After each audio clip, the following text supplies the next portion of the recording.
ہر پر Jio drama اسکنجا بن چکا ہے بہت ہی زیادہ انٹرسٹنگ۔ اس میں ہمیں دکھایا جائے گا کہ رانی جو ہوتی ہے وہ خود ہی فضا کو کڈنیپ کروا دیتی ہے اور خود ہی وہاں پہ جا کے اس کو جو ہے وہ تنگ بھی کرتی ہے، اور وہ کہتی ہے کہ اگر تم کسی کو سچ بتاؤ گے بھی یہاں سے بھاگ کر تو کون یقین کرے گا، سب کو لوگ جو ہیں وہ یہ میری بات پہ یقین کریں گے، تم ایک بگوڑی ایک بھاگی ہوئی لڑکی ہو جس کی کوئی عزت نہیں ہے، اور اب جو ایسے ہی تم واپس جاؤ گے تو میرا بھائی بھی تمہیں اپنے پاس نہیں رکھے گا۔ دوسری طرف زارون جو ہوتا ہے وہ تو بہت زیادہ پریشان ہوتا ہے، وہ دن رات لگا دیتا ہے فضا کو ڈھونڈنے میں، لیکن اس کو پتہ ہی نہیں چلتا کہ فضا ہے کہاں پہ۔ دوسری طرف ثاقب جو ہوتا ہے وہ بہت زیادہ پریشان ہوتا ہے، اور وہ کہتا ہے کہ جب بھی میں فضا کے بارے میں سوچتا ہوں تو میں بہت زیادہ ڈر جاتا ہوں، پتہ نہیں وہ کہاں پہ ہوگی، کس حال میں ہوگی۔ اس پر جو ہوتی ہے رانی وہ ثاقب کو اس معاملے میں سوچنے ہی نہیں دیتی، اور وہ اس کو کہتی ہے کہ تم پریشان کیوں ہو رہے ہو، اس کے بھاگنے کی وجہ سے پورے خاندان میں ہماری تھو تھو ہو رہی، پورا خاندان کو پتہ چل چکا ہے کہ فضا جو ہے وہ بھاگ چکی ہے، اور سب لوگ جو ہیں وہ باری باری مجھے کال کر کے کہتے ہیں کہ فضا کہاں چلے گی، فضا کہاں بھاگ کر گئی ہے، کیا اس کا کہیں اور ریلیشن تھا،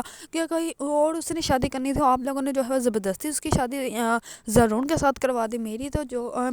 ہمت ہی نہیں بڑھتی میں کسی کا کال اٹھا لوں، اتنی کالز آتی ہیں سارے دن میں مجھے، اتنی جو ہے وہ بڑے خاندان کو پتہ چل چکا ہے کہ فضا جو ہے وہ بھاگ گئی۔ وہ جان بوجھ کے ثاقب کے دماغ میں یہ باتیں ڈالتی کہ فضا جو ہے وہ جان بوجھ کے بھاگ کے گئی ہے، جبکہ اس کو کسی نے کڈنیپ نہیں کیا۔ دوسری طرف رانی کی والدہ کو سب کچھ پتہ ہوتا ہے کہ فضا کو جو ہے وہ رانی نے کڈنیپ کروایا ہوا ہے۔ اس پر رانی جو ہوتی ہے وہ کرتی ہے اپنی ماں کا کال، اس کی ماں جو ہوتی ہے وہ کہتی ہے کہ زانون جو ہے وہ فضا سے محبت کرتا ہے اور اتنی آسانی سے وہ فضا کو بھول نہیں جائے گا۔ دوسری طرف جو ہوتا ہے زانون وہ جاتا ہے اپنی بہن کے گھر تاکہ اس سے پوچھ سکے کہ اس نے کیا فضا کو کبھی کال کی تھی یا اس کے بارے میں اس کو کچھ بھی پتا ہے۔ اس پر رانی جو ہوتی ہے وہ کہتی ہے کہ وہ بھاگ گئی ہوگی، جیسے کہ تمہارے ساتھ ڈرامہ کر رہی تھی، ایسے کسی اور کے ساتھ بھی کر رہی ہوگی، اس کے ساتھ چلی گئی ہوگی، اس نے تمہارے ساتھ نہیں رہنا ہوگا۔ اس پر زانون جو ہوتا ہے وہ خاموش ہو جاتا ہے، کیونکہ رانی جو ہوتی ہے وہ تو سب کے دماغ میں یہی ڈال رہی ہوتی ہے کہ فضا جو ہے وہ بھاگ کر چلی گئی ہے کسی اور کے ساتھ، اور وہ زارون کے ساتھ جو ہے وہ اپنی لائف نہیں گزارنا چاہتی تھی۔ اگر آپ لوگوں کو ڈرامہ اسکنجا پسند ہے اور اس کے بارے میں نیو اپڈیٹ جاننا چاہتے ہیں تو میرے چینل کو لائک کمنٹ اینڈ سبسکرائب کرنا مت بھولیے گا۔